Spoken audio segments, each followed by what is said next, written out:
Okay, you've already alluded to this somewhat. With increased population comes increased traffic. The current code and proposed form-based code discusses the promotion of multimodal, enriched network of infrastructure for bicycle and pedestrian use and balanced traffic flow to alleviate traffic congestion and improve interconnectivity. Do you think this is the right approach? And if so, what would you do to expedite the creation and its implementation? If not, what specifically would you do differently to alleviate traffic congestion? Well, I thought we solved it. We have the iRide. That's right. That's it.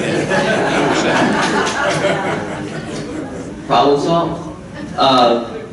You know, I can't stress again how important the affordable housing issue is to this. And I won't beat a dead horse, but I understand that these units that are built on the water, these beautiful units, they're not going to be affordable housing, or I call it attainable workforce housing, whatever you want to call it. But we do have to make an investment in that if we're going to really impact our traffic issue. Because the fact of the matter is, 4 months of the year, it's near 100 degrees, it rains on the drop of a dime, and so expecting people to get out of their cars and use their bicycles functionally is a lot to ask.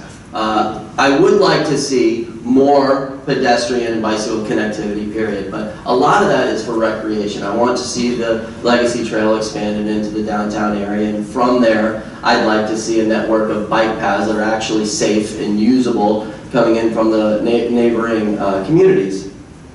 But outside of that, you know, we have to be realistic, and you know, I hope the iRide succeeds. I don't see too many people using it. To me, the county has the right idea with open-air trolleys. I would love to see more trolleys downtown that just, you know, circulate around throughout the downtown area or up and down Main Street. But I think more people would use that.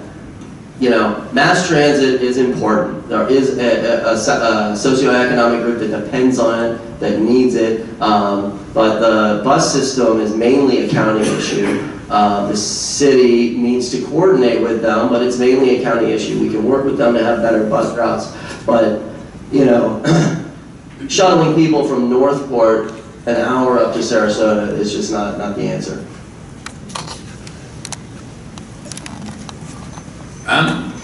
Popular misconception is interesting in the Observer. They published a little table, and just to be clear so we know what we're talking about, because these are not opinions, these are census statistics.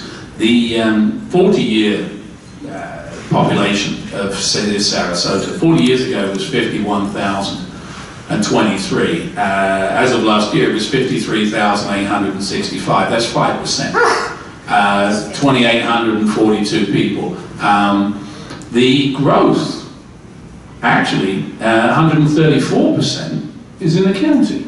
Now we know that. You know, it's Lakewood Ranch, it's Northport, it's Venice, it's everywhere else. The notion that the city with a 5% increase in its population is responsible for the traffic is a misnomer on its face. The question then becomes, what do you do about it? And that's an interesting one, because there's lots of variables to it. This term multimodal, essentially what we're talking about here is public transportation.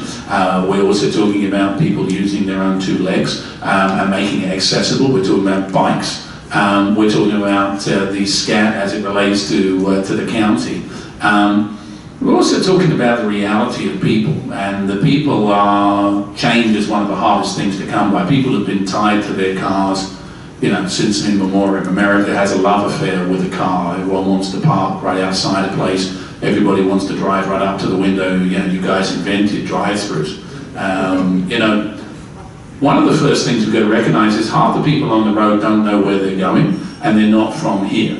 That's why they chock up the major north-south routes. So information, as crudely as it needs to be said, informational active signage, not fixed signage, because people don't, active stuff. You want to go north towards the airport, you go up 301, you go up to the university, or you cut across on one of the throughfares. Same thing when you're coming south on 41. You don't need to go around the bayfront by the bridge unless you want to go over the bridge. You can cut across, and there are many different ways. So as much educating as informing people as they come up, because you can't educate people here for 3 days, but you can help them get around. So that's one of the things, and then there are other practical things. Smart traffic lights. We have the technology, we just don't use it.